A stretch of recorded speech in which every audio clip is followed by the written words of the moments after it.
Chapter 25. Now when Festus was come into the province after 3 days, he ascended from Caesarea to Jerusalem.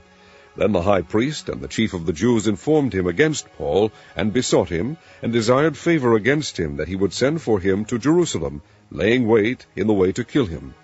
But Festus answered that Paul should be kept at Caesarea, and that he himself would depart shortly thither. Let them therefore, said he, which among you are able, go down with me, and accuse this man, if there be any wickedness in him. And when he had tarried among them more than 10 days, he went down unto Caesarea, and the next day, sitting on the judgment seat, commanded Paul to be brought.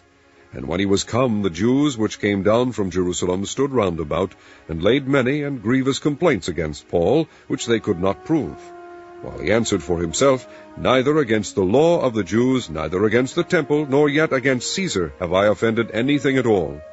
But Festus, willing to do the Jews a pleasure, answered Paul, and said, Wilt thou go up to Jerusalem, and there be judged of these things before me? Then said Paul, I stand at Caesar's judgment seat, where I ought to be judged. To the Jews have I done no wrong, as thou very well knowest. For if I be an offender, or have committed anything worthy of death, I refuse not to die. But if there be none of these things whereof these accuse me, no man may deliver me unto them. I appeal unto Caesar. Then Festus, when he had conferred with the council, answered, Hast thou appealed unto Caesar? Unto Caesar shalt thou go. And after certain days King Agrippa and Bernice came unto Caesarea to salute Festus. And when they had been there many days, Festus declared Paul's cause unto the king, saying, There is a certain man left in bonds by Felix, about whom, when I was at Jerusalem, the chief priest and the elders of the Jews informed me, desiring to have judgment against him. To whom I answered, It is not the manner of the Romans to deliver any man to die, before that he which is accused have the accusers face to face, and have license to answer for himself concerning the crime laid against him. Therefore, when they were come hither, without any delay on the morrow, I sat on the judgment seat, and commanded the man to be brought forth. Against whom, when the accusers stood up, they brought none accusation of such things as I supposed, but had certain questions against him of their own superstition, and of one Jesus, which was dead, whom Paul affirmed to be alive. And because I doubted of such manner of questions, I asked him whether he would go to Jerusalem, and there be judged of these matters.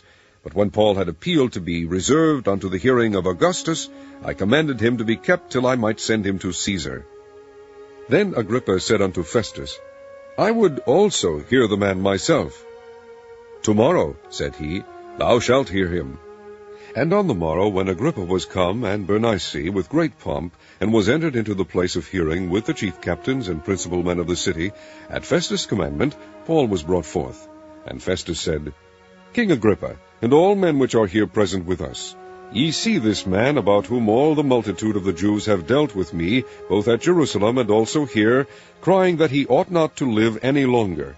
But when I found that he had committed nothing worthy of death, and that he himself hath appealed to Augustus, I have determined to send him, of whom I have no certain thing to write unto my lord, wherefore I have brought him forth before you, and specially before thee, O King Agrippa, that after examination had I might have somewhat to write. For it seemeth to me unreasonable to send a prisoner, and not withal to signify the crimes laid against him.